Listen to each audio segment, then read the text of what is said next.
Welcome to Luca and Miguel. Enjoy the video. In this video, I will explain how to play Brothers in Arms on acoustic guitar.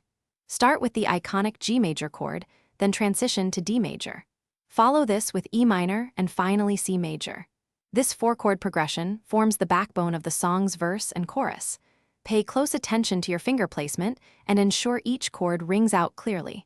Practice these changes slowly at first, aiming for a consistent rhythm and clean sound. The strumming pattern is crucial for capturing the song's mood. Try a gentle down-down, up-up-down-up pattern. This creates a flowing, almost melancholic rhythm. Focus on keeping your strumming hand relaxed and consistent.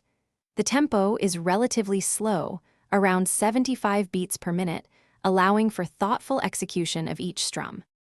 The intro and outro feature a beautiful finger-picking riff.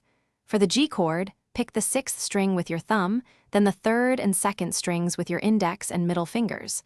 For the D chord, use the 4th string with your thumb. This pattern creates a delicate and memorable opening, setting the song's reflective tone.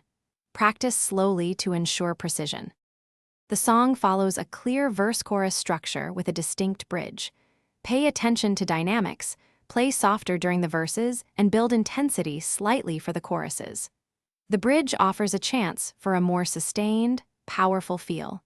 Aim for a cohesive performance, blending all the elements we've covered into a moving rendition. Thanks for watching and please subscribe. It's the best investment you'll ever make.